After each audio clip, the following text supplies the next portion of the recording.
Tweede zondag van de Advent, 8 december. De Heer zij met u en met uw geest.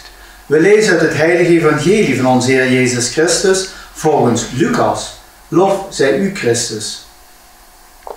Het gebeurde in het 15e regeringsjaar van keizer Tiberius.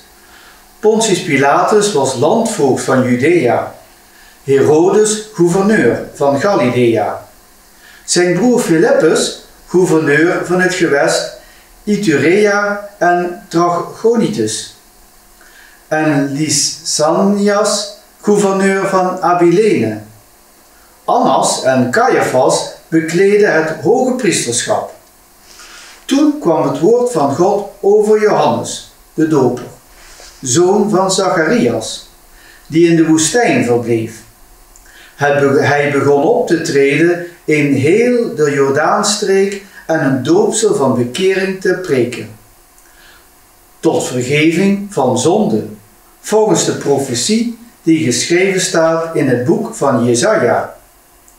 Een stem roept in de woestijn, bereid de weg van de Heer, maakt zijn paden recht, elk dal moet gevuld, elke berg of heuvel geslecht worden. De kronkelpaden moeten recht, de ruwe wegen effen worden.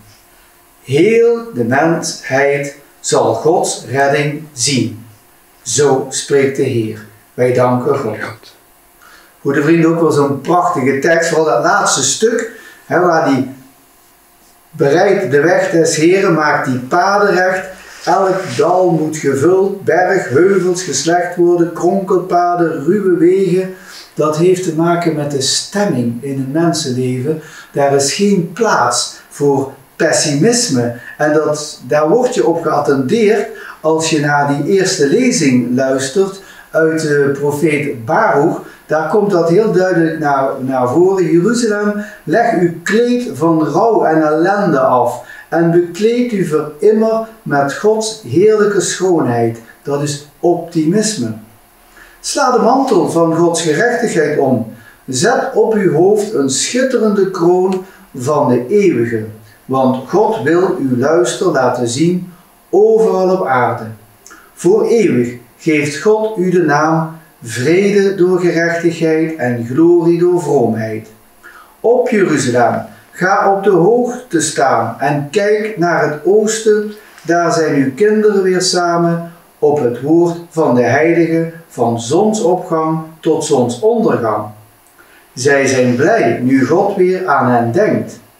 Te voet gingen zij van u heen, weggesleept door de vijand, maar eervol brengt God hen terug, gedragen als op een koningstroon.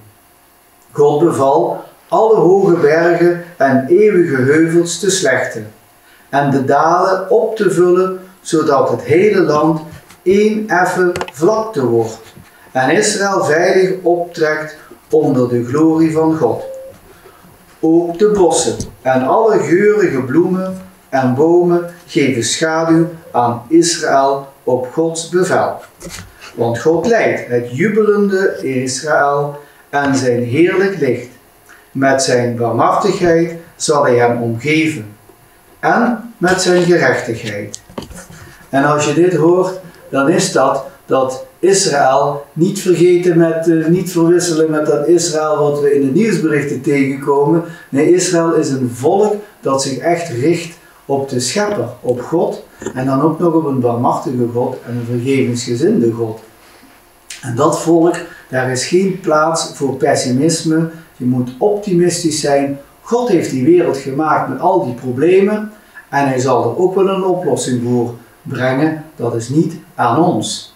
En dat is weer die wegbanen, dat kom je in die tweede lezing dan ook weer tegen, waarin Paulus schrijft aan de christenen van Filippi, ik dank ben God telkens als ik u gedenk, altijd bij al mijn gebeden voor u allen. En ik verricht mijn gebed met blijdschap, geen pessimisme dus, omdat gij van de eerste dag tot nu toe uw deel hebt bijgedragen tot de prediking van het evangelie. Ik ben er zeker van dat hij die het goede werk in u begonnen is, het zal voltooien tegen de dag van Christus Jezus. God weet hoe vurig ik naar u allen verlang, met de innigheid van Christus Jezus zelf. En dit is mijn bede, dubbele punt. Mogen uw liefde steeds rijker worden aan inzicht en fijngevoeligheid, om te kunnen onderscheiden waar het op aankomt. Dan zult ge op de dag van Christus ongerept en onberispelijk zijn, verzadigd met de vrucht der gerechtigheid, die komt van Jezus Christus tot eer van en lof van God. En als je dat zo hoort, die mensen hadden ook problemen in die tijd. Wij ook. Wij zien van alles rondom ons heen.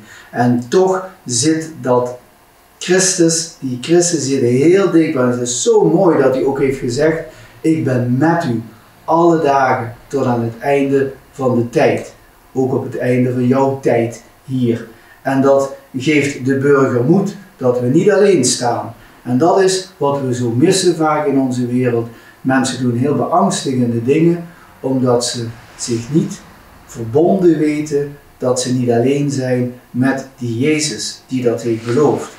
Want, zo schrijft Karl Rahner, dat is een Jezuïet en een theoloog, ik weet dat we op het seminar er ook veel over geleerd hebben, die heeft ook een hele korte tekst. Elk jaar voegen we onze noden, verlangens en onze gelovige verwachtingen samen in één woord: kom, Advent. Dit woord komt uit het diepste van ons hart, zoals het lang geleden al uit het hart van onze voorvaderen kwam. De koningen en de profeten die uw dag nog in de verte zagen en vurig de komst daarvan verheerlijkten.